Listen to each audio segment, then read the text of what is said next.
Ma tovu ohalecha Yaakov mishkeno. Shalom a todos, meu nome é Fábio Pires, Moré Fábio Pires. Este é o programa As Vozes da Techuvá. Estamos nesse momento na edição número 4. Lembrando que nós fizemos as outras 3 edições, abordamos alguns assuntos variados, abordamos o início da Techuvá, abordamos aquilo que nós sabemos do que é o retorno às raízes hebraicas da fé, da emuná, como nós falamos em hebraico. Estamos localizados aqui em São Paulo, capital. Temos um grupo de estudos chamado Derech Zahav, Caminho de Ouro, e estamos desenvolvendo aqui na programação do YouTube, que também está indo para o Facebook, está indo também em termos de anúncios para o Instagram e para grupos e pessoas que estão interessadas, na verdade, em divulgar esse trabalho, em divulgar esse projeto.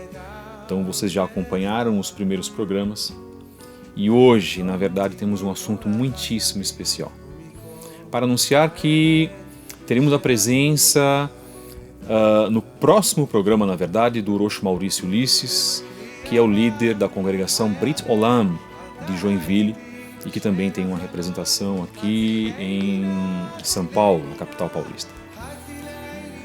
Que o Eterno abençoe a todos vocês em nome de Yeshua HaMashiach. Sabemos que o Eterno tem coisas maravilhosas para nos revelar. E este está sendo o processo de revelar àqueles que têm sede da palavra de Hashem, sede de se aprofundar nas Escrituras.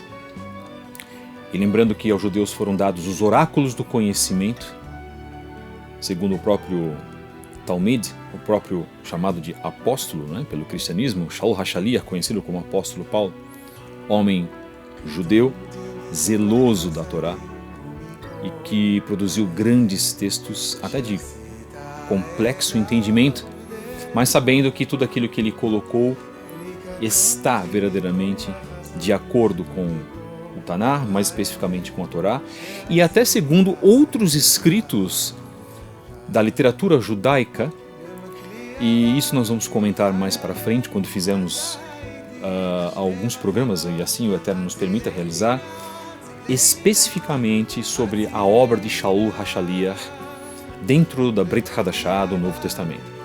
Lembrando que, para todos aqueles que entendem e querem, na verdade, se aprofundar nos ensinos da Brit Hadashah, e entendemos que ela é uma obra judaica, de que ela é uma obra verdadeiramente que trata o legado de Mashiach e Yeshua, cremos realmente que Yeshua é o Mashiach esperado de Israel e das nações. Nas mais de 300 profecias, Yeshua as completou, que estão dentro do Tanar.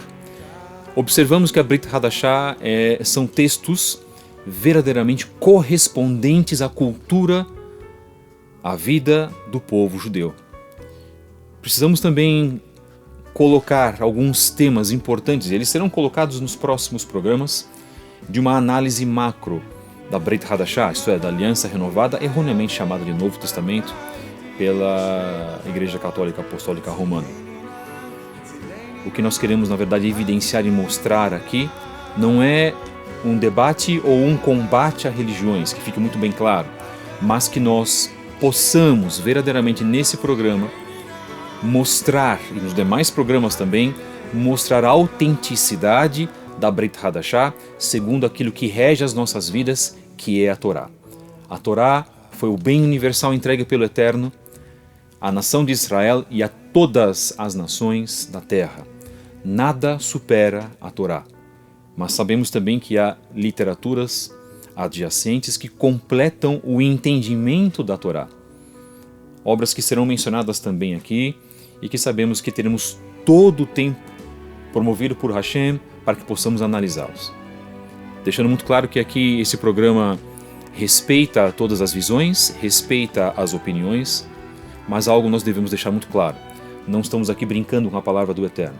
Estamos fazendo algo verdadeiramente para o Malhut, para o reino do Eterno. e sabemos que há tantos outros trabalhos de tantas outras congregações, sinagogas e até de congregações cristãs, igrejas, que têm um compromisso verdadeiro com o Eterno e com a sua palavra.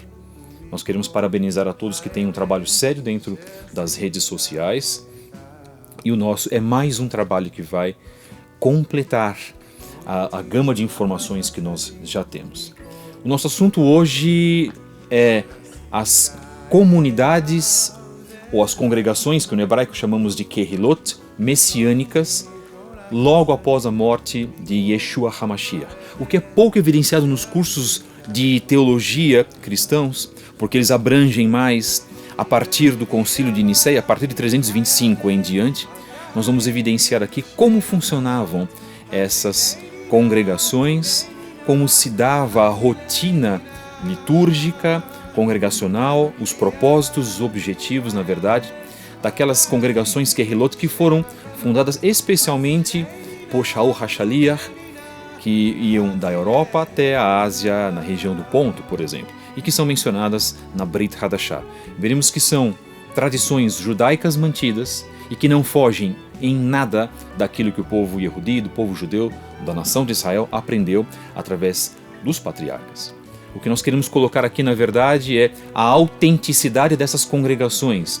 De maneira nenhuma eram congregações cristãs, muito menos congregações católicas, mas eram congregações formadas por lideranças judaicas, cujos membros, na verdade, aprendiam da figura de Mashiach, do testemunho de Mashiach, absorviam, recebiam esse testemunho, mas aprendiam também do judaísmo que era propiciado, que era realizado em Israel, e que tinha, na verdade, como autenticidade o judaísmo pregado por Yeshua HaMashiach. Nosso programa será baseado nisso hoje. Já agradecemos a todos, as todas as visualizações que nós tivemos nessas últimas 4 semanas. Agradecemos também o carinho, a consideração, as palavras de apoio, e precisamos de colaboradores para essa obra em todos os sentidos. Bom, nossas referências ficarão por aqui, os nossos endereços das redes sociais, também colocaremos o nosso e-mail, colocaremos um telefone para contato depois no final do programa. Espero que vocês gostem e que aproveitem mais um programa de As Vozes da Teshuvá. Voltamos então para o nosso assunto. Eu gostaria de, na verdade, deixar muito claro de que esse assunto é um assunto já bastante delicado.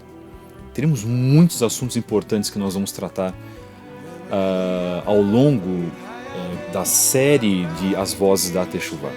Mas especificamente esse assunto trata das características das Kehilot, das congregações messiânicas, porque tinham, na verdade, o testemunho de Yeshua. Seus membros foram, na verdade, doutrinados para que crescem em Yeshua como Mashiach, por isso o termo comunidades messiânicas, especificamente no primeiro século. Esse texto é um texto de David Shem Tov, do pesquisador David Shem Tov, e nós vamos trabalhar com ele para que ele seja um auxílio daquilo que nós queremos colocar e queremos expor para todos. Prestem muita atenção de que todas as características que nós vamos ler aqui, e são 49 características, muitas delas não fazem mais parte das chamadas congregações cristãs. A obra de Tzadok Ben Derer, Judaísmo Nazareno, do qual nós mencionamos já na entrevista com o nosso querido líder Rosh Raziel Ben Yosef, trata, na verdade, de abordar essas características judaicas. As lideranças das congregações, por exemplo, de Corinto, de Filipos, Laodiceia, entre outras, eram lideranças judaicas. Isso não é mencionado no sistema cristão. As lideranças em si instruíam o povo a guardar as mitzvot, isto é, os mandamentos, os ditos, dentre eles a guarda do Shabat. Vamos não começar com o primeiro tema, muitíssimo importante, que é marcado, inclusive em Atos dos Apóstolos, capítulo 1, versos 6 e 7, Eles esperavam a restauração do reino físico do Eterno. O segundo tema, que está marcado em Atos capítulo 1, verso 8, era de uma congregação que estava preparada espiritualmente para ser perseguida, como foram aqueles da chamada seita Haderef, do caminho, que eram perseguidos pelos próprios judeus perseguindo judeus que tinham testemunho de Yeshua, do qual o Talmid Shaul HaShaliach também era um dos perseguidores, antes de ele crer na figura de Mashiach. O ponto de partida era Jerusalém, como está marcado em Atos capítulo 1, versos 4 e 8. Havia então seguramente de que Jerusalém, de tudo, partia-se de Jerusalém, instruções, as normas, a doutrina, e não partia de nenhum outro lugar, muito menos de Roma. Eles esperavam o Mashiach da mesma forma como o viram subir aos céus. Isso está marcado em Atos capítulo 1, verso 11. Muitos aguardavam a vinda do Messias. É exatamente da maneira que nós cremos hoje. O tema 5 é: cumpriam com a tradição de leitura da Torá em tempos de festas, como bem especificado em Atos capítulo 2, versos 1 e 5. Todas as festas eram guardadas por essas congregações. A leitura da Torá era uma prática rigorosa nos Moedim, nas festas. Bem, sexto, os líderes eram escolhidos pela Ruach HaKodesh através de tradições judaicas pré-estabelecidas pelos emissários, como vemos em Atos capítulo 1, versos 14 até o 26. Não se escolhia a dedo, não se lançavam sortes para escolher as lideranças que na verdade liderariam as pessoas, auxiliariam na liderança, e intelectualmente e espiritualmente, e isso era trazido pela Ruach HaKodesh, pelo Espírito do Eterno. Tema 7. Manifestavam em suas vidas os dons da Ruach HaKodesh, como temos marcado em Atos capítulo 2, verso 4. O tema 8, a fidelidade estava centrada na ressurreição. Como dissemos anteriormente, a ressurreição de Mashiach era aguardada por todos os membros. Lembrando que crer na ressurreição dos mortos é uma prática intelectual, é uma doutrina comum para praticamente todos os judeus até hoje, bem como aguardam a vinda do Messias. 9. Emergiam segundo o rito judaico dos prosélitos, como está marcado em Atos, capítulo 2, verso 38. Logo na sequência, o mikve era realizado em nome de Yeshua. Mikve como banho de purificação, ou como querem alguns, tevilá, como diz o sistema cristão, batismo. Lembrando que o batismo não foi inventado ou idealizado pelo sistema católico protestante, como nós costumamos dizer, mas sim já nasceu de um ritual judaico do povo de Israel desde a saída do povo de Israel do Egito. Esse mikve era exclusivamente realizado em nome de Yeshua HaMashiach, como temos marcado em Atos capítulo 2, verso 38 e capítulo 8, verso 16. Preservavam o ensinamento dos emissários. Tudo aquilo que era passado para os membros da congregação, como dizemos, lideranças judaicas, era preservado por eles. Como diz Atos capítulo 2, verso 42. Celebravam o Kiddush, isto é, realizavam a chamada ceia em memória de Mashiach, como temos em Atos capítulo 2, versos 42 e 46. Kiddush esse que é realizado inclusive pelos judeus ortodoxos até hoje, nas suas respectivas vertentes, que creem que determinadas lideranças sejam um Messias, realizam o Kiddush em nome desse Messias. Não entraremos em detalhes nesse ponto. Havia prodígios, havia sinais e milagres que aconteciam com frequência, como narra Atos 2, verso 43. Eles viviam em comunidade e sempre pensavam no próximo. Como temos em Atos 2, versos 44 e 45. Pensar no próximo. Eles se doavam para o próximo. Isso é muitíssimo importante. Será que hoje há, em certas denominações ou congregações, essa atitude como se colocava nas congregações primitivas? O 15.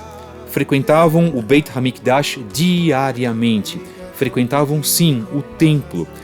Os que eram ou que carregavam testemunho de Mashiach congregavam no Beit HaMikdash junto com os judeus que não criam em Mashiach. Como temos em Atos capítulo 2, verso 46.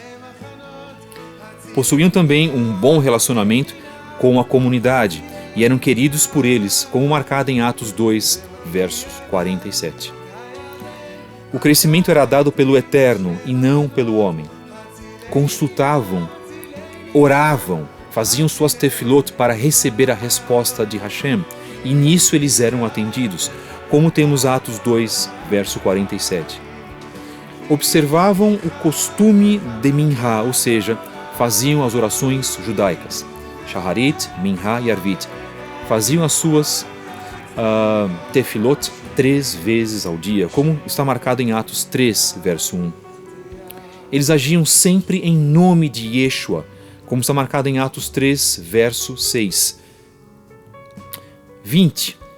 A exposição das Escrituras estavam baseadas na coletividade e não no individualismo, como temos em Atos 3, versos 12 e 19. Todos tinham a oportunidade de falar, de estudar sobre as Escrituras. O sistema funcionava de uma maneira em grupo, onde todos tinham essa compreensão. Tudo era muito participativo, muito diferente do que nós temos hoje. A mensagem estava centrada no Tanar, como temos em Atos capítulo 3, versos 18, 22 e 24. Qual a base dessas pessoas, se não a do Tanar? Porque não havia ainda Brit Hadashah, aliança renovada para essas pessoas. A nossa base são as Escrituras. Vamos deixar isso muito claro. A Brit Hadashah é um grande complemento espiritual para as nossas vidas, mas é através da Torá que sabemos se estamos levando uma vida condizente com Hashem ou não.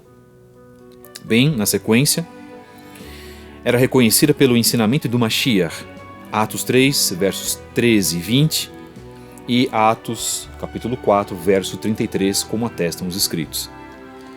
Não havia necessidade entre eles, não havia pessoas passando fome, não havia pessoas com problemas materiais, pois todos ajudavam a todos.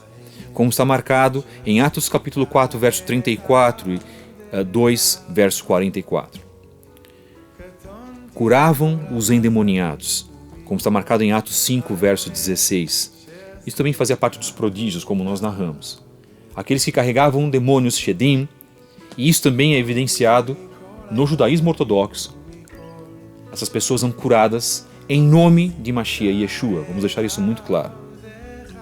Os que serviam deviam ser aprovados dentro de normas. Atos 6, verso 3. As normas devem existir nas congregações. Se um grupo de estudo se torna uma congregação, essa congregação deve subsistir à base de normas, de obediência a normas estabelecidas, e de preferência que sejam normas essas estabelecidas nas Escrituras. Essas comunidades tinham essas normas a serem obedecidas. Tudo era feito às claras. Tudo era feito de uma maneira considerada e amorosa, mas as pessoas precisavam obedecer aos seus líderes que obedeciam às Escrituras. Tudo das Escrituras era passado para as pessoas. Bem,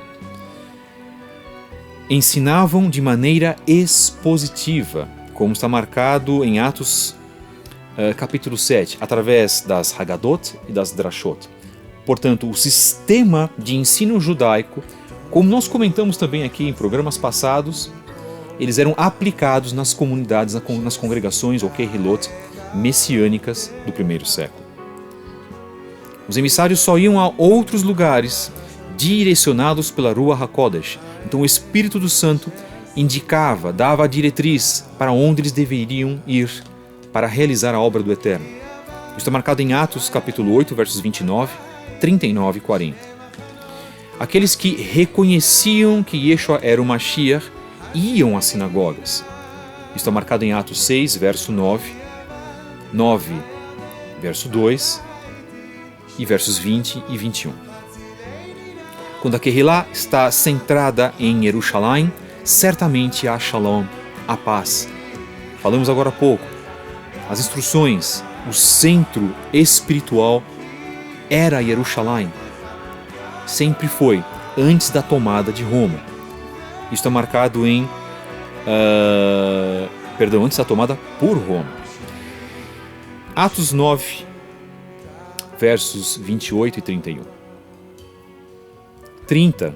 Praticavam o ritual de Hevra Kadisha e todo o enlutamento, como está marcado em Atos 9, versos 37 e 39. Os rituais, as orações de enlutamento eram realizadas por esses membros messiânicos. Queremos deixar muito claro, na verdade, de que não havia desvio das doutrinas que foram aprendidas antes, quando essas pessoas não criam em Mashiach. E isso era passado também para os chamados gentios messiânicos. Vamos deixar isso muito claro, para que não haja dúvidas. Criam em todo o Tanar e nas suas profecias, como está marcado em Atos, capítulo 10, versos 11 a 17, e Ezequiel 4, 14, e também em Isaías 5, versos 7 a 9. Porque falamos aqui de temas das Escrituras, falamos de Ezequiel e Isaías, porque se tratam de profecias das Escrituras e essas pessoas tinham sempre o acesso a essas profecias. Repetimos, eles evidenciavam a figura de Yeshua HaMashiach através do Tanar. Essas lideranças, vamos deixar claro mais uma vez, não tinham a aliança renovada Brit Hadashah, ela mal tinha sido confeccionada, mal tinha sido feita naquela época. Isso veio a partir do século IV. E a Brit Hadashah veio para rivalizar com as Escrituras. E sabemos que não podemos trabalhar com testamentos rivais. Um complementa o outro, como sabemos, e os dois subsistem de forma harmônica. Bem, na continuação, observavam o ciclo anual de Parashiot e Haftarot nos Shabbatot, isto é, da maneira que nós fazemos hoje os serviços litúrgicos de Shabbat com as Parashiot, com as porções da Torá, já era assim estabelecido nas congregações messiânicas naquela época. 33. A Kehilá era formada por várias funções e não somente por uma. Atos 13, versos 1 e 2. Na sequência, são por muitas tribulações que alcançamos o reino. Então, por muitas tribulações também, essas pessoas trabalhavam para o reino, porque, como dissemos inicialmente, eram pessoas perseguidas devido ao testemunho de Mashiach. Isso é marcado em Atos 14, verso 22.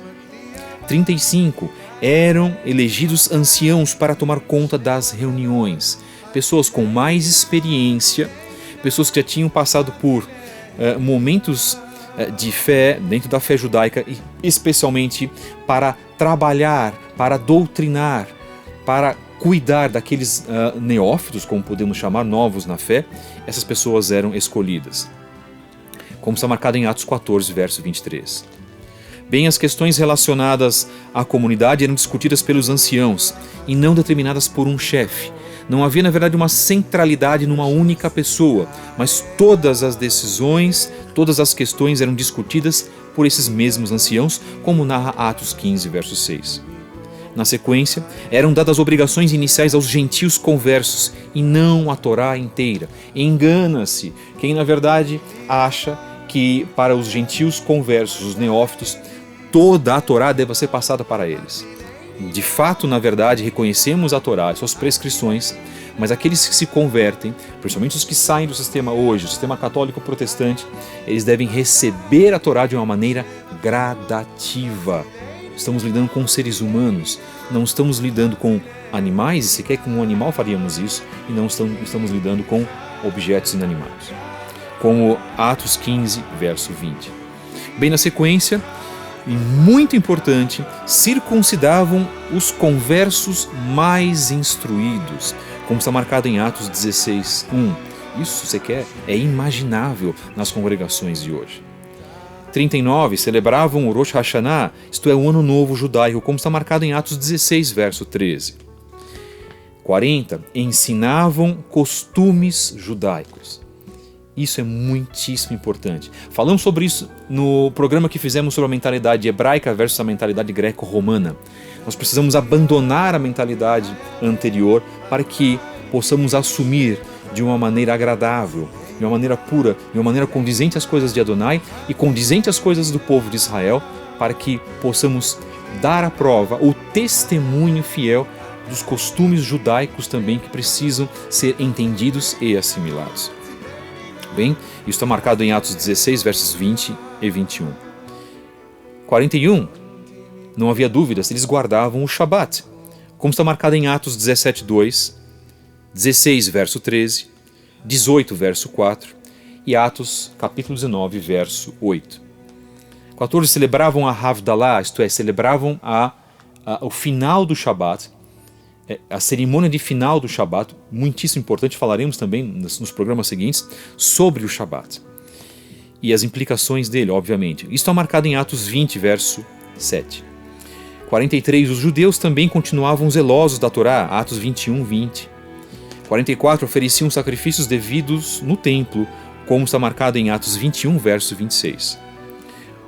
Na sequência, os que criam em Mashiach eram conhecidos como nazarenos e adeptos da seita Haderech, isto é, da doutrina do caminho, doutrina puramente judaica, como está marcado em Atos 24, verso 5 e 24, verso 14.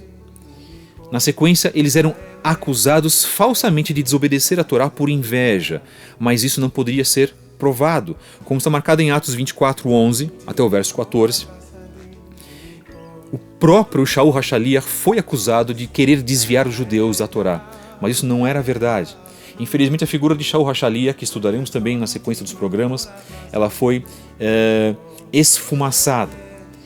E o nosso propósito também é trabalhar essas dúvidas para que aqueles que possam acessar esse programa possam identificar verdadeiramente a judaicidade do Talmid Shaul, isto é, conhecido mais popularmente como Apóstolo Paulo. Bem, 47, levavam os dízimos e as ofertas exigidos pela Torá até o templo, até o Beit HaMikdash, não deixando assim nada pendente com relação ao templo, como está marcado em Atos 24, 17, 18 e capítulo 25, verso 8. 48, eles faziam as orações, as brachot, antes das refeições, como está marcado em Atos 27, verso 35. E finalmente, eram instruídos a guardar a Torá e as tradições, ou seja, os costumes paternos eram preservados, como nós temos em 2 Tessalonicenses, capítulo 2, verso 15. Atos, capítulo 24, verso 14, seriam os dois das outras menções que nós temos na Aliança Renovada, na Brit Hadashah. Nosso programa hoje ele é um pouco mais contemplativo, um pouco mais reflexivo. Vocês acabaram de ver, na verdade, todas as citações que foram mostradas. A nossa primeira pergunta é: o quanto das congregações ditas cristãs hoje, e que dizem que vêm dessas congregações primitivas, o quanto elas estão, na verdade, cumprindo com essas prescrições, com essas 49 prescrições que nós lemos? Nós vamos, nos abster de dar a resposta para deixar que as pessoas que estejam assistindo esse programa, que possam ser abençoadas por essa programação, possam ter a resposta em si, ou façam as suas tefilot para o Eterno. Peçam ao Eterno onde que na verdade isso está sendo atingido. Segunda pergunta: verdadeiramente, se o cristianismo diz que precisa se retornar às congregações primitivas, se alguns defendem isso, sequer no discurso dessas pessoas é mencionado a maior parte dessas características que foram colocadas aqui.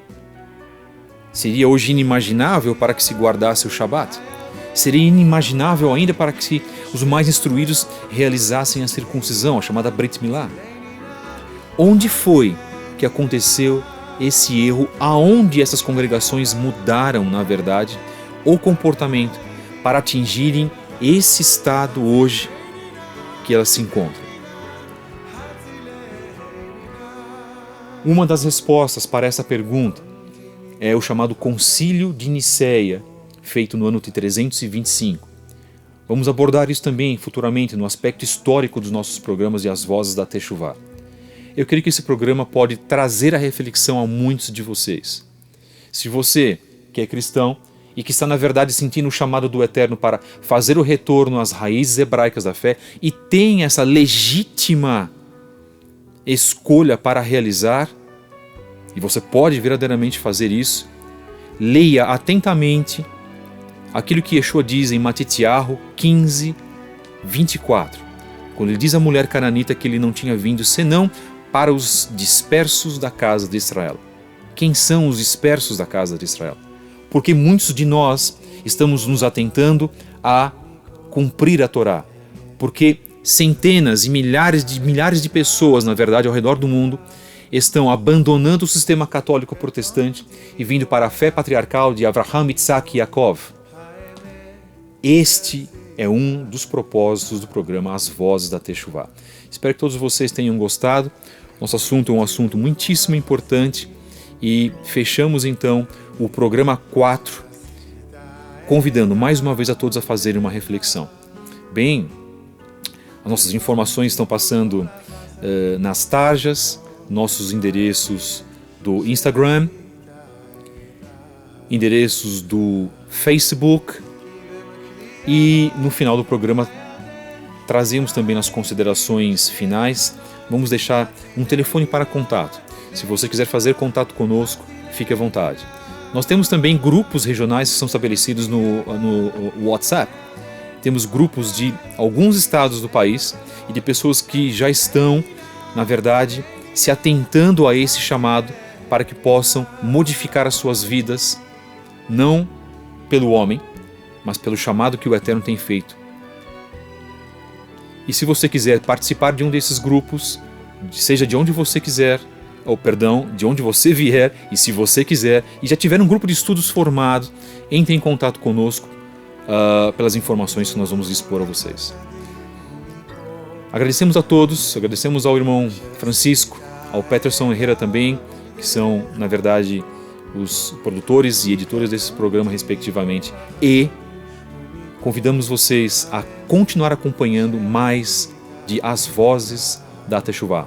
Meu nome é Moré Fábio Pires e gostaria de agradecer em primeiro lugar ao Eterno, agradecer a todos que estão acompanhando essa programação. Shalom Aleichem, e que o Eterno nos abençoe em nome de Yud Shin Vav Ain, em nome de Yeshua HaMashiach.